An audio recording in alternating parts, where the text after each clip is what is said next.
ఒక్కసారి కొమ్మూరి గోల్డ్ కి కాల్ చేయండి. తాకట్లో ఉన్న మీ బంగారాన్ని విడిపించి మార్కెట్ ప్రైస్ కి వాళ్ళు కొనుక్కుని మిగతా డబ్బులు మీకు ఇచ్చేస్తారు. హలో అండి, అందరికీ నమస్కారం.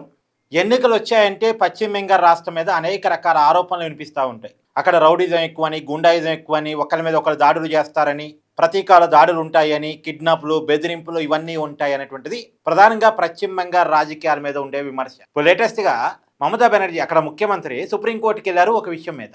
అక్కడ ఎన్నికల ప్రక్రియలో అవకతవకలు జరుగుతున్నాయని, సరిపేరుతోటి తృణమూల్ కాంగ్రెస్ సంబంధించిన ఓట్లను తొలగించారని ఆవిడ సుప్రీంకోర్టుకి వెళ్ళారు. స్వయంగా ఆమె వాదించుకున్నారు. ఆమె వాదించడం వల్ల సుప్రీంకోర్టు కొంతమంది న్యాయమూర్తులతోటి, ఎన్నికల సంఘం అధికారులతోటి ఒక కమిటీని పశ్చిమ బెంగాల్కి పంపించింది. గ్రౌండ్లో ఏం జరుగుతుందో చూడాలని చెప్పేసి పరిశీలనకు పంపించింది. అయితే చివరికి న్యాయమూర్తులను కూడా నిర్బంధించారు. దాని మీద సుప్రీంకోర్టు సీజే చాలా సీరియస్ అయ్యారు.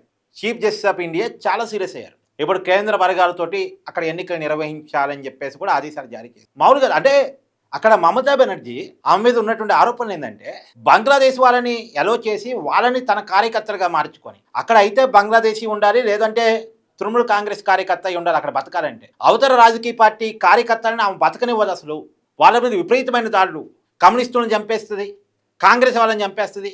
కాంగ్రెస్లు, కమ్యూనిస్టులు బెంగాల్ నుంచి నిష్క్రమించడానికి కారణం అక్కడ ఉన్నటువంటి రౌడీయిజం, అక్కడ ఉన్న గూండాయిజం, విపరీతమైన దాడులు.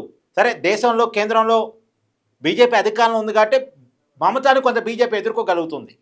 అక్కడ కమ్యూనిస్టులు బీజేపీ వెనక్కి వెళ్ళిపోయారు. అని మామూలుగా అయితే కమ్యూనిస్టులు బీజేపీ వెనక్కి వెళ్ళరు. కమ్యూనిస్టులు అంటే లెఫ్ట్, బీజేపీ రైట్ ఐడియాలజీ. వీళ్ళకి వాళ్ళకి సిద్ధాంతపరంగా చాలా విభేదాలు ఉంటాయి. కానీ పశ్చిమ బెంగాల్కు ఉన్నటువంటి ప్రత్యేక పరిస్థితుల్లో నుంచి అక్కడ బతకాలంటే కనీసం బీజేపీ వెనక్కి వెళ్తే బతకగలమని చెప్పేసి బీజేపీ వెనక్కి వెళ్ళిపోయారు అనేటువంటిది అక్కడ చర్చ ఉంది. నిజానికి మమతా బెనర్జీ 2011 అధికారంలోకి వచ్చారు. ఇప్పుడు మూడోసారి ముఖ్యమంత్రిగా ఉన్నారు. 2011, 2016, 2021. అక్కడేమో బీజేపీ పెద్దగా లేదు. ఉన్నదల్లా కమ్యూనిస్టులు, మమత. కమ్యూనిస్టులను ఓడించి అధికారంలోకి వచ్చారు. అధికారంలోకి వచ్చిన తర్వాత కమ్యూనిస్టులను వెంటాడారు, వేటాడారు, ఊచ్చ కోత కోసారు. కమ్యూనిస్టులు ఆఫీసులు ఆక్రమించారు. కమ్యూనిస్టులు లేకుండా చేయటం కోసం ఎన్ని ప్రయత్నాలు చేయాలో అన్ని ప్రయత్నాలు చేశారు. ప్రాణం బతికితే చాలు తర్వాత పార్టీ అనుకునే పరిస్థితిలో కార్యకర్తలను తీసుకెళ్లారు. అంతకుముందు కమ్యూనిస్టుల మీద ఆమె ఏ రకమైన ఆరోపణలు చేశారో అవి అప్పటికి ఆరోపణలే, కానీ వాటిని రియల్ లైఫ్లో మమతా చూపించారు అనేటువంటి విమర్శ మాత్రం బలంగా ఉంది. కాంగ్రెస్ కార్యకర్తలను కూడా వేటాడి సరే, ఇప్పుడంటే 2021 తర్వాత 2021 ఎన్నికల కంటే ముందు నుంచే బీజేపీ కేంద్రంలో అధికారం ఉంది కాబట్టి ఈ రాజకీయ దాడులకి గురవుతున్నటువంటి కాంగ్రెస్ క్యాడర్ని, కమ్యూనిస్టులని అందరినీ తన వెనక్కి ర్యాలీ చేసుకొని బీజేపీ అక్కడ బాగా ఎదిగింది.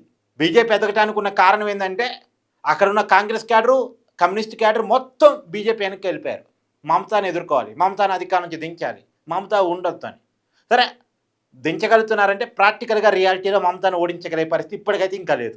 ఆమె లోకల్ ఫీలింగ్ని బాగా వాడుకోగలరు, స్థానికతను బాగా రెచ్చగొట్టగలరు. ఆమె రాజకీయ స్ట్రాటజీలు ఒక విధంగా వేరేగా ఉంటాయి. మొత్తం 294 అసెంబ్లీ స్థానాలు బెంగాల్లో ఉన్నాయి.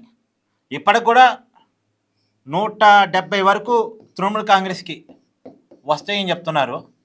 100కి పైగా స్థానాలు బీజేపీకి వస్తాయని చెప్తున్నారు. పోయినసారి బీజేపీకి 77 వచ్చాయి. 200కి పైగా తృణమూల్ కాంగ్రెస్కి వచ్చాయి. 200కి పైగానే వచ్చాయి 3 టీఎంసీకి. కానీ ఈసారి మాత్రం తృణమూల్ కాంగ్రెస్ తగ్గిద్ది, బీజేపీ పెరిగిద్ది. కానీ అధికారం మాత్రం తృణమూల్ కాంగ్రెస్దే అధికారం అనేటువంటిది. 148 వస్తుంది అలాగే అధికారానికి. బీజేపీ గారు 294 స్థానాలంటే 148 వస్తే చాలు. ఖచ్చితంగా అంతకు మించే 170 వరకు రావచ్చు, 160 అయినా రావచ్చు ఖచ్చితంగా అనేది. సో టీఎంసీదే అధికారం, మమతాదే అధికారం. కాకపోతే ఇంకెన్నాళ్ళు బెంగాల్ అలా అభివృద్ధి లేదు.